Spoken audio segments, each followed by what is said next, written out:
네, 오늘은 사진 측량의 활용 분야에 대해서 먼저 배워보고, 그 다음에 사진 측량 기술을 이용해서 얻는 3차원 모델링, 즉 XY에다가 높이값, 신 Z값까지 얻을 수 있는 그런 방법들을 알아볼 건데요. 우선은 사진 측량 활용 분야에 대해서부터 먼저 말씀을 드리도록 하겠습니다. 사진 측량이 예전부터 주로 활용되었던 분야는 바로 이 지도 제작이에요. 특히 여러분들 이제 잘 알고 있는 스치도 되겠죠? 디지털 맵, 디지털 맵. 스치도라는 건 그냥 컴퓨터상으로 불러들일 수 있는 지도를 얘기하는 거죠. 그래서 왼쪽 그림과 같이 일반적으로 얻을 수 있는 우리 항공 사진 측량으로 얻은 이런 사진들을 가지고 오른쪽과 같은 벡터라든지 벡터 형식의 점선 면으로 표현된 지도, 스치도를 만드는 기술이 가장 대표적인 기술이 되겠습니다. 그래서 여러분들이 뭐 다음이나 네이버에서 제공하는 모든 지도의 베이스는 사진 측량으로 만들어진 영상이 위성 영상을 이용하든 항공 사진을 이용하든 드론 사진을 이용하든 어떤 사진 측량 기술을 이용해서 디지타이징해서 우리한테 제공을 하는 게 이제 지도고요. 그리고 이런 3차원 모델, 건물들을 텍스처링이라고 하는데 건물의 피복, 뭐라 그러죠? 겉표면까지 다 이제 실제처럼 입히는 기술을 텍스처링이라고 하는데 그러한 기술까지 접목돼서 진짜 실제 3차원 건물인 것처럼 높이와 모양까지 그리고 외부의 어떤 표면까지 표현하는 기술도 사진 측량의 대표적인 활용 분야가 되겠습니다. 그리고 이게 몇 가지 PPT 자료에 다른 활용 분야들이 더 있는데 그것들을 보기보다는 제가 뭐 영상 하나 찾아서 그 영상을 하나 보도록 할게요. 근데 그 영상을 보기에 앞서서 한 가지 3차원 모델과 관련된 용어들을 좀 알아고 넘어가면 좋을 것 같아서 얘기를 하려고 합니다. 앞으로 이제 여러분들이 많이 듣게 될 어떤 영어 용어예요.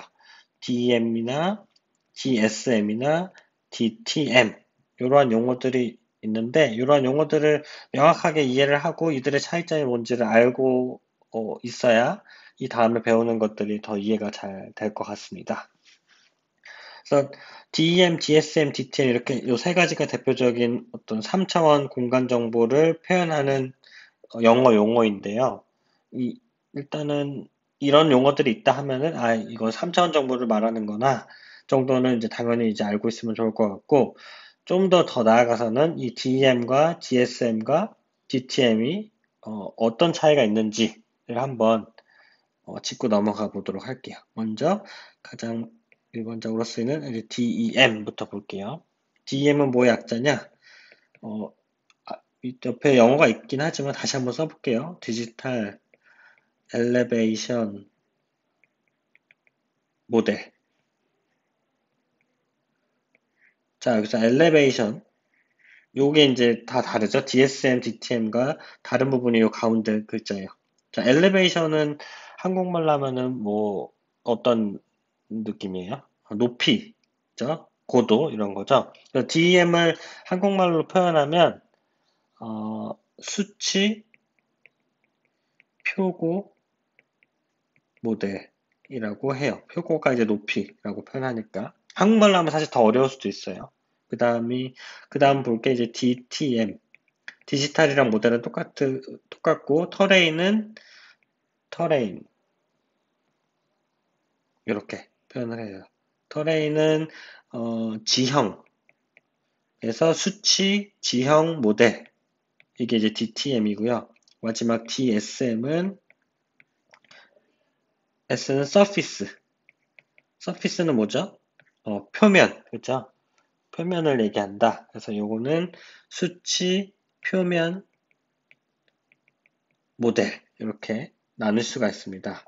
그래서 떻게 다르냐? 그림을 한번 그려볼게요. 밑에 그림이 나와 있지만 일단 이런 지형이 있을 때 지형에는 어떤 나무들도 있을 거고 이렇게 집도 있을 거고 그렇죠? 나무도 있고 집도 있고 뭐 이렇게 3차원으로 갑자기 이렇게 튀어나오는 그런 것들이 있을 거예요. 그래서 이런 다양한 지표면이 존재하는데, 요때 이 3차원 정보에 요 나무라든지 집과 같은 객체를 포함을 하느냐, 포함하지 않느냐에 따라서 DSM이냐, DTM이냐, 뭐 DM이냐, 라고 구분 지을 수가 있을 것 같아요. 우선 DSM은 표면, 말 그대로 3차원, 우리가 살고 있는 지구상에 존재하는 모든 어떤 객체들의 높이 정보를 포함을 하는 말 그대로 지표면의 높이를 얘기해요. 그래서 보시면은 이렇게 나무나 이런 뭐죠? 집같이 3차원 객체를 모두 표현한 게 DSM이라고 합니다. 그리고 이러한 나무나 그 집과 같이 어떤 3차원 객체의 높이를 포함하지 않은 그냥 지형 정보, 여기 이 부분, 요 나무나 건물 같은 걸 뺀 단순히 이런 지형의 높이를 얘기하는 용어가 DTM이고요. 디지털 터레인, 지형, 그죠? 그리고 조금은 이제 처음에는 구분되어서 쓰이긴 했지만 DEM도 사실 DTM과 그냥 동일한 용어다라고 생각을 하시면 될 것 같아요. 그러니까 DTM과 DEM은 이 지형에 대한 높이를 표현하는 거고 DSM은 이 지형 플러스 객체의 높이를 의미한다고 생각하면 될 것 같아요. 이 그림도 동일한 걸 설명해주고 있죠. 보면은 요 초록색으로 표현된 게 DSM인데 DSM은 보시면은 이런 건물들의 높이가 모두 포함이 되어 있죠. 그리고 DTM은 그냥 요 땅의 지형에 대한 높이만 산이나 뭐 일반 땅과 같은 지형의 높이를 표현해 주는 게 DTM이다. 그리고 DEM은 DTM과 동일하다. 사실 DTM이라는 용어는 나중에 얘기하지만 라이다라는 기술이 개발이 되면서 DTM이라는 용어가 따로 사용이 되었고요. 그전에는 DTM이라는 용어 없이 DEM이라는 용어를 사용을 했었어요. 그래서 DEM이라는 용어가 이런 지형에 대한 높이 정보였고, DTM 라이다 기술이 나오면서 이 지형에 대한 정보와 여기에 지형에 대한 높이 정보가 있으면 이 높이를 가지고 주변과의 어떤 연산을 이용해서 경사값이라든지 등등 이러한 추가적인 정보를 더 얻을 수가 있거든요. 그래서 그러한 단순히 지형의 높이 플러스 뭐 경사 뭐 그 외 다른 속성들을 다 합쳐서 이제 DTM이라고 이제 표현을 했었는데 지금은 이제 큰 의미가 없어요. 그래서 여러분들은 그냥 이것만 기억을 하시면 될 것 같아요. DM과 DTM은 같은 말이고 둘 다 단순히 어떤 지형의 높이를 의미한다. 그리고 DSM은 이 지형에다가 어떤 객체들의 높이까지 포함된 그런 3차원 높이 데이터를 DSM이라고 한다. 이 둘만 구분을 하고 있으면 어, 명확히 다 이해가 되는 거라고 생각할 수 있을 것 같고요. 그러면은 사실 아까 말한 대로 그 사진 측량에 대한 동영상, 활용 분야에 대한 동영상을 좀 보고 이런 분야에 활용할 수 있겠구나를 한번 생각해 보면 좋을 것 같습니다. 엄밀히 얘기하면은 이 영상은 완벽한 사진 측량이라기보다는 이제 드론을 가지고 어떤 분야에 활용할 수 있는지에 대한 영상인데 어, 크게 드론을 가지고 할 수 있는 활용 분야나 사진 측량의 활용 분야나 항공기의 사진 측량의 활용 분야나 큰 차이가 있는 건 아니기 때문에 그 스케일의 차이, 축적의 차이가 가장 크기 때문에 이 영상으로 대략적으로 일반적인 사진 측량이 특히 항공에서 찍은 사진 측량이 어떠한 분야에 활용될 수 있는지를 파악할 수 있을 것 같습니다.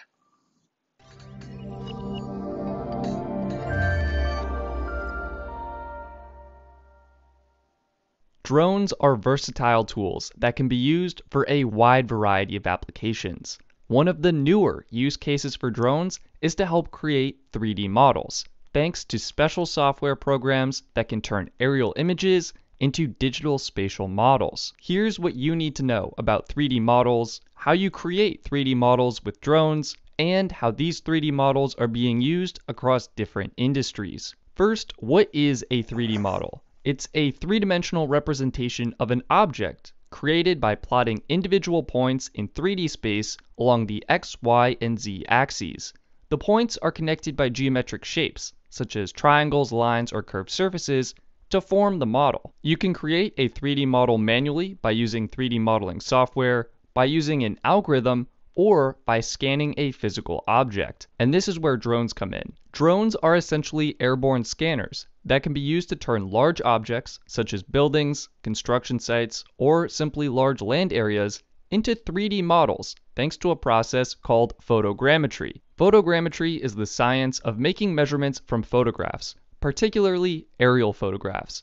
The way photogrammetry works is it looks at photos of a subject taken from 2 or more locations. It uses the different perspectives of the images, along with the location data of where the images were taken, to triangulate the locations of points on the subject. The more photos you have of your subject taken from different locations, the more accurate this triangulation process will be. The result is accurate point locations plotted in 3D space, which is exactly what you need to create a 3D model. Drone photos are great for this process because every photo is geotagged. This means the latitude, longitude, and altitude from the drone's GPS and onboard sensors are embedded in the metadata of the image. The metadata also includes information about the camera sensor and the optics of the drone. These geotagged photos can be processed by software programs such as DroneDeploy, Pix4D, and others to create 3D models with high detail and accuracy. To get the best results of creating a 3D model with your drone,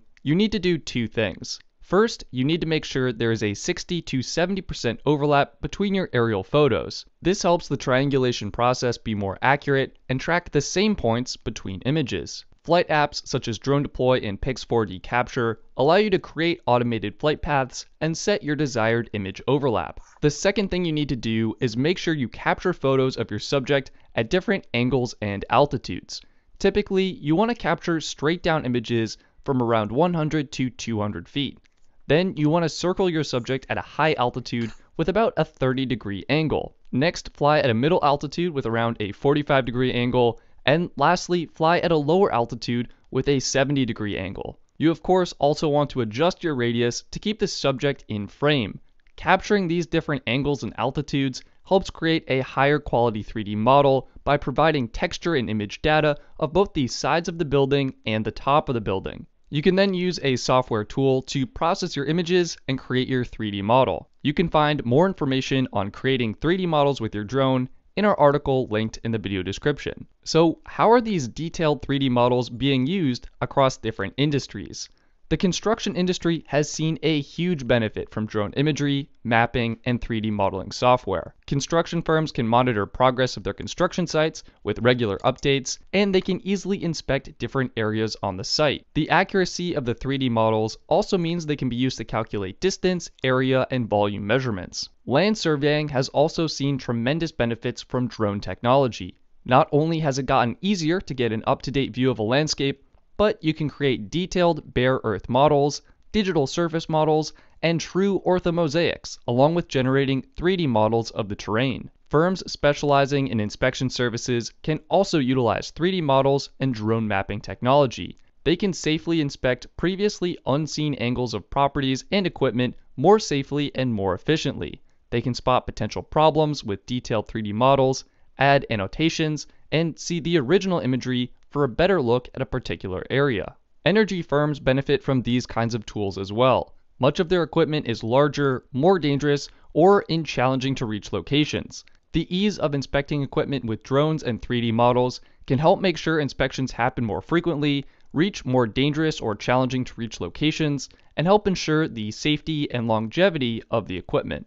The agriculture industry is another area where drones are transforming the landscape. While farmers are not necessarily using 3D models, they can still leverage data from drones to create orthomosaic maps of their fields. Newer drones are available with multispectral cameras, allowing farmers to create normalized difference vegetation indexes for a deeper understanding of their crop health and field performance. Public safety can also utilize 3D models for documenting and recreating crime scenes, recording evidence, and providing a clear picture for investigators, forensics, and jury members. Officials can even gather imagery and data in the wake of natural disasters in areas typically unsafe for people. And finally, architecture and engineering firms are using 3D models to create detailed and realistic context models of their buildings or development projects. These models help architects communicate their final design to key stakeholders and investors. And across all of these industries, drones are making it safer, faster, and more efficient to gather meaningful data while reducing liability and risk. Check out our article linked in the video description for more information on creating 3D models with drones and how these models are being used in different industries. 네, 영상 잘 보셨죠? 영상에는 뭐 일단은 사진 측량의 어떤 정의와 사진 측량 기술을 이용해서 어떻게 3차원 데이터를 얻는지, 그리고 몇 가지 좀 중요한 정보들, 뭐 지오태깅이라든지, 그리고 오버랩, 그 중첩을 한 몇 퍼센트 해야지 원하는 어떤 3차원 데이터를 얻을 수 있는지, 뭐 주의할 점, 이러한 것들을 앞부분에서 간단하게 소개를 하면서, 그 다음에는 이러한 사진 측량 기술을 통해서 얻은 정보들을 어떤 분야에 활용할 수 있는지 총 6개의 분야에 대한 소개까지 잘 설명해 준 영상이었어요. 그래서 재밌게 봤기를 바라고 있고, 그래서 여기까지 보여주었던 활용 분야는 사진 측량, 엄밀히 얘기하자면 항공 사진 측량의 어떤 활용 분야예요. 그 얘기는 무슨 말이냐? 항공, 그 하늘에서 찍은 어떤 드론 데이터라든지 그 위성에서 찍은 데이터 혹은 항공기, 유인 항공에서 찍은 데이터를 가지고 어떤 분야에 활용할 수 있는지를 주로 얘기했던 내용이라면, 몇 가지 조금 그 PPT에는 이런 항공 사진 측량만이 아니라 지상에서 찍은 이미지를 이용해서는 어떠한 분야에 활용할 수 있는지에 대한 예시도 같이 넣어놨어요. 그래서 뭐 굳이 얘기하자면 지상 사진 측량의 활용 분야에 대해서 몇 가지 더 소개를 해놨어요. 보시면은 뭐 문화재 복원과 보존에도 활용이 될 수 있다고 했죠. 즉, 이제 사진 측량의 가장 큰 장점 중에 하나가 언택이잖아요. 요새 가장 큰 화두, 코로나 시대에도 가장 중요한 게 이제 언택트 시대인 것처럼 카메라의 장점 중에 하나가 직접적인 접촉 없이 데이터를 취득할 수 있다는 장점 때문에 문화재와 같이 어떤 접촉했을 때에 발생할 수 있는 민감한 사항들을 사전에 방지하고자 이런 사진 측량 기술을 이용해서 문화재를 보존하고 3차원으로 이제 시뮬레이션해서 어떻게 보존할지 또 복원할지에 대한 다양한 연구들이 진행이 되고 있고요. 비단 그런 문화재뿐만 아니라 어떤 의학 분야에서도 많이 활용이 되고 있죠. 그냥 CT차나 뭐 MRI, 뭐 엑스레이 촬영을 하게 되면 막 뼈 사진들이 있잖아요. 이러한 것도 일종의 사진 측량 기술이에요. 그렇죠? 우리가 눈으로 보는 파장대와는 다른 파장대를 이용해서 우리 그 피부를 투과해서 뼈의 어떤 모양이라든지 우리 몸속을 촬영을 하는 거잖아요. 어쨌든 이것도 사진 측량의 적용 범위다. 그리고 뭐 음식물, 뭐 우리 교재에서는 어떤 닭에다가 어떤 그 사진 측량 기술을 적용을 해서 원격 탐사 기술을 적용해서 이, 이 닭이 뭐 품질이 어떻고 뭐 종양이 어떻고 어, 그런 정보들도 얻을 수가 있죠. 이런 것들이 일반 지상 사진 측량의 활용 분야가 되어 있고요. 여러 가지 다른 분야도 있겠지만, 제 연구실에서 수행하고 있는 이런 지상 사진 측량을 이용한 어떤 활용 분야도 한 가지 소개해 보려고 해요. 그래서 지금 이 그림이 우리 연구실에서 수행하고 있는, 이게 제목이네요. 과제 제목. 이미지를 이용한 신재생 발전 시스템의 거동, 진동 분석과 제어. 한국수력 원자력 과제인데, 뭐냐, 신재생 발전 시스템 중에 이제 풍력이나 그 수력같이 어떤 모터라든지 어떤 블레이드, 날개가 계속 회전을 하고 있잖아요. 그래서 이러한 회전하는 애들은 어떻게 과거에는 이 센서를 부착을 해서 이 회전하는 부분들이 제대로 문제 없이 돌고 있는지 그 센서로부터 어떤 정보를 제공받아서 얘가 이상이 있다 없다를 판단을 했었어요. 그래서 감시를 한 다음에 이상이 있다고 판단이 되면은 이제 검사를 하는 이런 이원화된 그런 문제점이 있다고 이제 착안을 해서 본 연구에서는 이렇게 감시와 모니터링을 동시에 하는 거죠. 감시와 검사를. 뭘 이용하냐? 사진을 이용하는 거죠. 사진을 이용해서 옛날에는 이제 센서를 부착을 하지 않고 그 회전하는 부분을 계속 뭐 촬영을 하고 있어요. 동영상으로 계속 촬영을 해서 그 부분이 뭐 이상적인 어떤 그 움직임, 진동이 발생하지 않는지를 그 사진으로 계속 검사를 하는 거죠. 그래서 그러한 정보를 얻는 것이 이 사진 측량을 이용한 신진생 발전 시스템 거동 진동 과제의 핵심이 될 거라고 할 수 있겠습니다. 그래서 보시면은 그 과제에 대해서 조금 더 자세히 우리 쪽, 저희 연구실에서 하고 있는 것만을 그림으로 표현한 건데, 이렇게 회전하는 물체가 있을 때, 이 물체를 서로 다른 각도에서, 카메라 1과 2라는 이 서로 다른 각도에서 이 물체를 촬영을 해서, 요, 이렇게 띠 부분 있죠? 이 띠 부분에서 이 진동이 어떻게 발생하는지 해서 카메라 1로 촬영한 진동이 뭐 이런 식으로 발생을 주기적으로 하고 있고 카메라 2에서는 뭐 이런 식으로 주기적으로 발생을 해서 이 카메라 1에서 발생하는 것과 2에서 발생하는 진동을 결합을 해서 최종적으로 이 회전체가 시간의 흐름에 따라서 어떻게 3차원 진동을 하는지를 분석해내는 그런 연구를 진행을 하고 있습니다. 그 과정에서 뭐 이 카메라 두 개를 정확하게 시간적으로 동기화를 한다든가 동일한 지역에 대한 진동을 파악하기 위해서 뒤에 이러한 위치를 알고 있다는 가정하에 타겟을 붙여놓고 이 타겟 정보를 이용해서 정확한 그 3차원 회전하는 물체의 정확한 위치에 대한 진동을 감시하는 기술을 개발하는 연구를 진행을 하고 있습니다. 이렇게 사진 측량 분야는 앞서 말한 것과 같이 항공에서 촬영하는 것뿐만 아니라 지상에서 촬영하는 것들, 나중에 재밌는 동영상들도 많이 보여줄 예정인데 그 자율주행이 워낙 요새 핫하잖아요. 그쵸? 여러 자율주행 회사들이 어떠한 기술을 이용해서 어떻게 자율주행을 컨트롤하는지 사실 이러한 것들도 뭐 사진 측량 기술이 당연히 포함이 되어 있고 거기에 이제 센서 융합 기술 등등 이러한 다양한 기술들이 융합되어 있고 그중에 일부는 분명히 우리 연구 분야에서도 기여할 수 있는 부분이 있어서 그런 부분도 나중에 공간정보 최신 동향 시간에 소개해 드리도록 하겠습니다. 그래서 이러한 원격 탐사라든지 사진 측량 분야가 사진 측량 기술이 다양한 분야에 접목이 될 수 있다는 내용을 얘기를 하고 싶었습니다.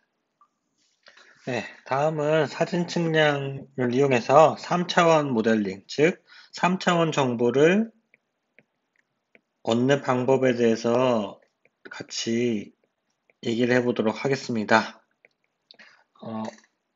그 사진 측량 처음 배우기 시작했을 때 제가 얘기를 했던 것 같아요.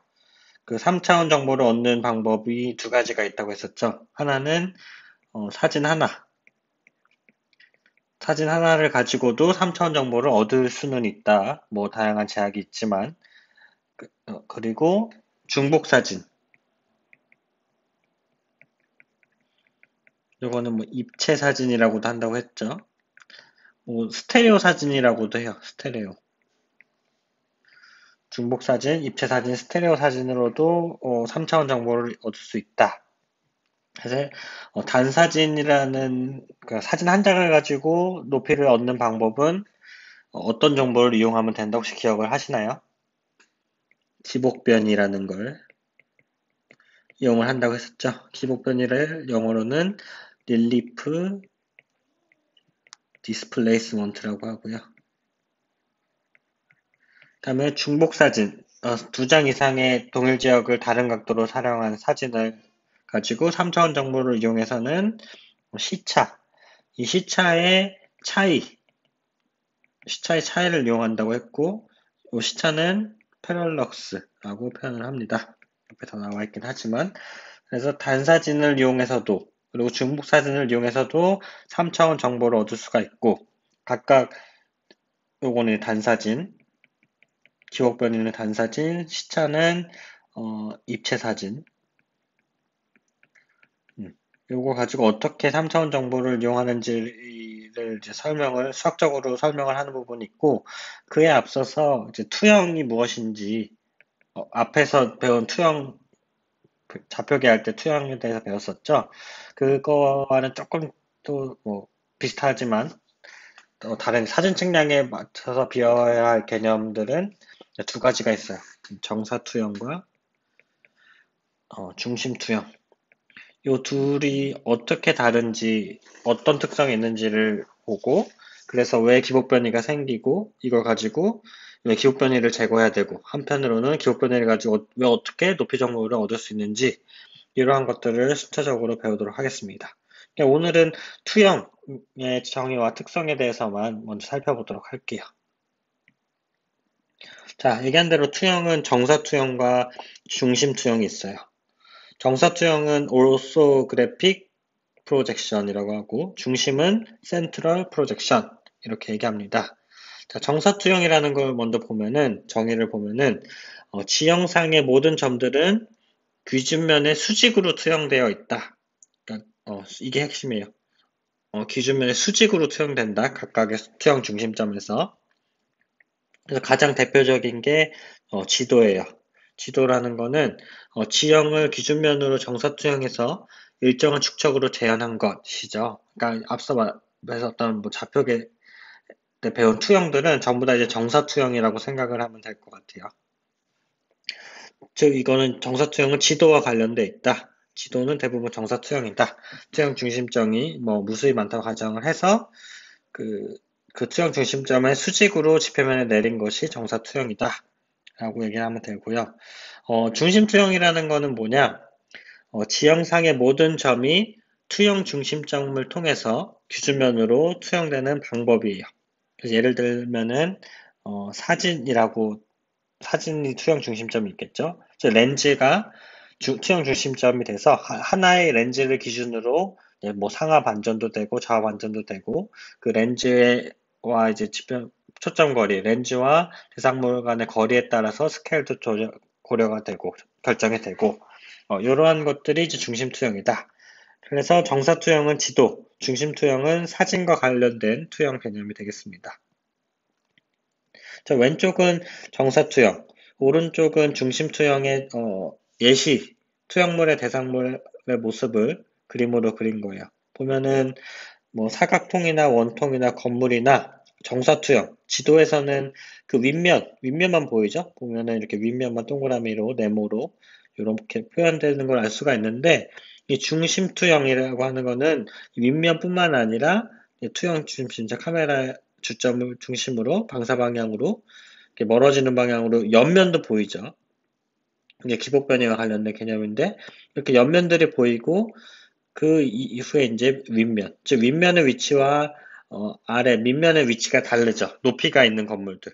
평평한 지형에서는 이렇게 윗면이나 밑면이 구분 없이 똑 동일한 위치에 정사투영과 중심투영에서 동일한 위치에 표현이 될 텐데 이렇게 높이가 갑자기 급격하게 높아지는 지역이나 또 웅덩이처럼 낮아지는 지역은 실제 위치와는 다르게 건물의 윗면 어떤 물체 윗면이 실제 위치와는 다르게 표현되는 것이 중심투영의 특성이 되겠습니다.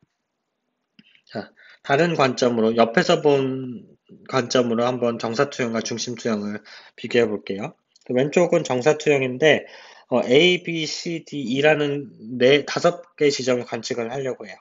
그러면은 요 지표면 A, B, C, D, E의 높이값에 관계없이 각각의 어떤 동일한 XY 위치에서 수직으로 투영을 내리는 게 이제 정사투영이 되겠습니다. 그래서 이런 ABCD 고도 변화가 이제 표현이 안 되겠죠. 지도상에선. 반면에 중심 투영은 요 하나의 투영 중심, 아까 렌즈라고 했었죠. 렌즈를 기준으로 이제 음화와 양화라는 개념은 옛날에 이제 필름 카메라 때는 생각하면 좀 더 쉽게 이해가 되는데 음화라는 거는 상하 좌우가 다 반전이 되는 거예요. 투영 중심점을 기준으로. 그러니까 요 부분이 이제 카메라의 바디가 되겠고요. 카메라 바디에 맺히는 상이고 요게 렌즈의 중심이 되겠죠. 그래서 이 렌즈 중심으로 이 A라는 위치가 바디에는 요게 맺히게 되고 B라는 위치는 여기 C는 여기 D는 이렇게 반전이 일어나서 위치와 상하와 좌우가 다 반전이 일어난 기준면에 표현되는 게 이제 음화로 표현된다고 하고요. 요거를 동일한 면, 양화, 즉 실제 지표면과 상하 반전이 이루어지지 않게 이쪽으로 바디가 이쪽에 있다고 카메라 바디가 이쪽에 있다고 가정을 해서 표현되는 2차원 카메라 영상이 사진이 여기 표현이 되고요. 이 양화의 위치가 정확하게 이 초점거리 요거 요 렌즈에서 바디까지 거리 F를 초점거리라고 하는데 이걸 동일하게 이쪽 지면과 같은 쪽으로 F를 조절하게 되면은 주게 되면은 요거는 스케일이 동일하게 되고요. 이 F의 초점거리 위치를 더 렌즈와 가까이 하게 되면은 실제보다는 이제 축소된 영상을 얻을 수 있고 이 F가 길어지면 실제보다 확대된 영상을 얻을 수가 있게 됩니다. 그래서 이게 중심투영의 개념이고요. 기준면이 렌즈와 지표면과 같은 방향에 있냐 다른 방향에 있느냐에 따라서 음화와 양화로 표현할 수 있다. 그리고 이 초점거리의 크기에 따라서 길이에 따라서 실제 스케일보다 작게도 크게도 만들 수 있는 것이 중심투영의 특징이 되겠습니다. 요게 이제 그걸 표현해주고 있는 거고요. 좀 전에 말한 거 실제 그림으로 렌즈의 중심이 이제 투영 중심점이 되고요. 요거는 사진상의 공간, 그래서 요거는 음화가 됐죠. A, B, C, D의 위치가 실제와는 반대로 표현이 되는 것을 알 수가 있습니다. 그리고 여기 3차원, 3D 평면을 2차원, 평면이죠. 평면상에 표현하기 위해서는 어쩔 수 없이 투영이라는 과정을 거쳐야 되고 카메라와 관련된 투영은 중심 투영이다. 그거에 대한 그림이 되겠습니다. 자, 이번에는 중심 투영과 정사 투영을 하나의 그림으로 겹쳐서 비교를 해볼게요. 우선 요거를 한번 읽어보면 사진의 상은 대상물에서 반사된 빛이 렌즈 중심을 통과해서 평면인 2차원인 필름면에 투영이 되어 나타나는 거죠. 사진의 상이라는 것은. 이러한 어떤 하나의 렌즈 중심, 하나의 투영 중심점을 가지고 투영이 이루어지는 것을 중심 투영이라고 하고 대표적인 것이 이제 사진이다. 라고 얘기를 하고 있어요. 이게 그거에 대한 그림이죠. 사진 원판면 음하고 요걸 이제 양화를 시킨 게 요 평면이라는 얘기죠. 그 다음은 사진과 대상물의 상관관계를 나타내는 그림이 아래쪽이에요. 그래서 지표면이 평탄한 경우, 즉 높이 변화가 없는 지역, 여기서 이게 지표면이죠. 이렇게 삼각형으로 산같이 되어 있는 부분이 아니라 일반적인 높이가 없는 지역은 지도나 사진에서나 위치가 동일하게 나타나요. 지도나 사진에서나 동일하게 나타나는데 기복이 있는 지역, 즉 높이 변화가 있는 지역은 정사투영으로 표현된 지도와 중심투영으로 표현되는 어떤 사진 사이에 차이가 발생하게 되죠. 그래서 요 위치 지금 또 제가 파란색 동그라미 친 요 위치를 가지고 한번 중심투영과 정사투영을 비교해 볼게요. 일단 정사투영을 얘기를 해보면 정사투영은 어떻게 한다고 그랬죠? 그냥 수직으로 내린 거라고 그랬죠? 그래서 그대로 그 위치 그대로 수직으로 내려서 평면으로 표현을 해보면 요 A, 요 위치가 정사투영으로 표현되는 요 두 점의 위치가 되겠죠. 다음은 중심투영을 해볼게요. 중심투영은 요 카메라 중심으로부터 비례해서 위치가 표현된다고 했죠. 보면은 요 위치가 그대로 비례해서 여기 상이 맺히고 요거를 2차원으로 표현하면 여기가 되겠네요. 마찬가지로 왼쪽도 이렇게 표현되면 요 위치, 즉 A 다시가 이제 중심 투영에 의해서 상이 맺혀지는 2차원 상의 위치고요.